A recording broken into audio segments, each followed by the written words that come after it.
What's up? This is Gilbert Arenas rocking with the 3-Point Conversion Radio. Y'all tune in. Holla at your boy.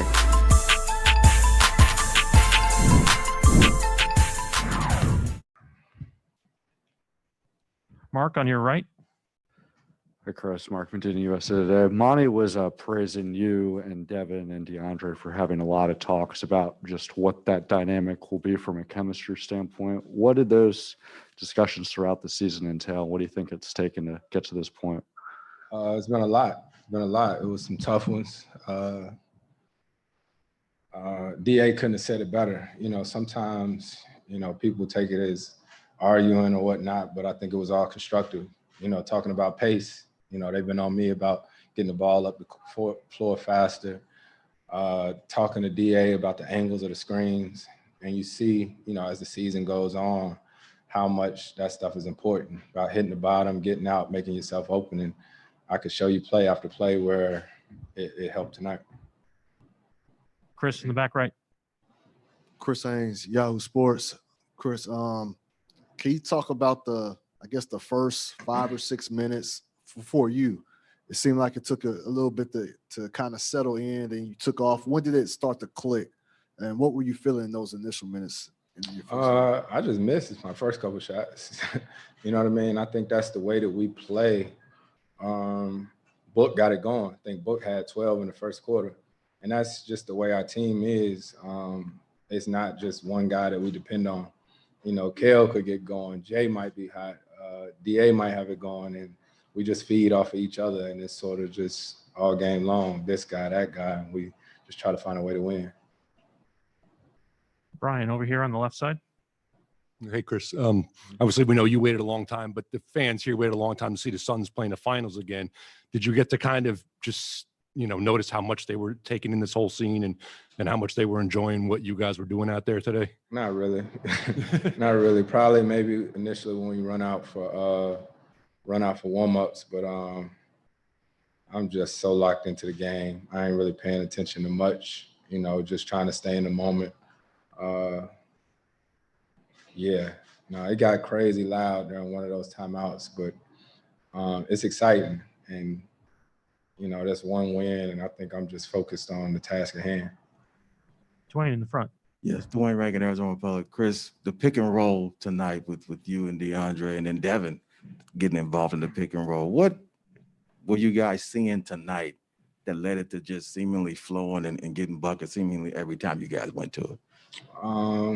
We play a lot of basketball, so we sort of know. I was watching them soccer games today, which was crazy. I watched that hockey game last night, and I'm watching that like, damn, how do you know to pass it there? And, and they probably think the same thing with us, but we do this so often, and we've seen just about every coverage you could possibly see. So it's second nature. And I think our coaches, the way they prepared us since training camp, day in and day out, it seems repetitive to some, but for us, it's necessary. So, Paul, you're talking about pace. You guys had 20 points in transition. As far as pushing it, Mikal, is that just an automatic when he's ahead to get it to him? Yeah, they be on me bad about that, especially Willie Green. Willie was my teammate. Willie always said that I held on to the ball too long. You know what I mean? But it's, like I said, constructive criticism, in that Clipper game, the closeout game, Willie came and said, we need to get the ball over half court with 20 seconds, so I'm trying to make a conscious effort of making sure we playing with the right pace. Ramona and then Gina to Zoom. Hey, Chris, Ramona Shelburne, ESPN. Adam Silver gave his press conference that he always does at the finals before the game. And he said, it's kind of poetic justice that you and him were on the phone so much last year from March till whenever the bubble started. And then now all of a sudden you're here. I mean, I don't know if you've ever put all that in perspective of all the things you did to keep the league going. And now you've ended up yourself here in the finals. But how do you sit with that? Not statement? too often. I mean, I'm just like everybody else. I got those memories that come up on my phone and show you where you were like a year ago.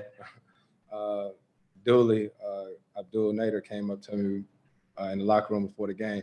He was like, see, a year ago today, we left to go to the bubble, so it's amazing to think all the things that's taken place since then. But I'm grateful for where I am now, and happy to have this opportunity. Gina Mizell, Suns.com. Chris, Monty shared before the game that the message around the facility on all the screens was just go hoop. Yeah, I mean, just when it's the message is that simple, where it's not like here's a tactical game plan thing, like just go out and play. Like, how much does that put a team at ease just to trust what you've done to get here and just, hey, go out and play? I think it's really good for our team because I've said it all season long. One thing that we're going to be is prepared. We're going to be prepared for every game. So, we always talk about, when preparation meets opportunity. So, shoot around. Coach said, go hoop. Y'all know what to do. Palmer on Zoom. Next up is going to be Brendan Clean with Locked On Suns. Hey, Chris. I'm curious with the way that you guys were able to kind of have a solution to a lot of the defenses that you saw them throw at you today. How much of that was scripted versus you guys just reading and reacting to what they were doing? Combination of both. Like I said, we play a lot of basketball, watch a lot, and our coaches told us all the different things to be prepared for. We played against these guys twice. We prepared for Giannis or not Giannis, so we're sure they're going to make some adjustments going in the game too, and we'll probably do the same. Final question is Kent Somers with the Arizona Republic.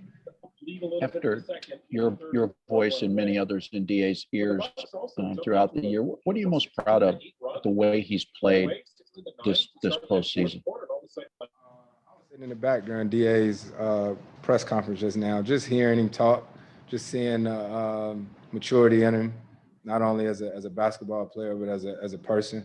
Everybody doesn't get a chance to know him off the court, but he has the biggest heart. One of the best guys you'll ever meet. So the success and the recognition that he's getting right now is well deserved, and I couldn't be happier for another guy on our team. Not even you, Book. Yep. All right. Thank you, Chris. All right. Yep.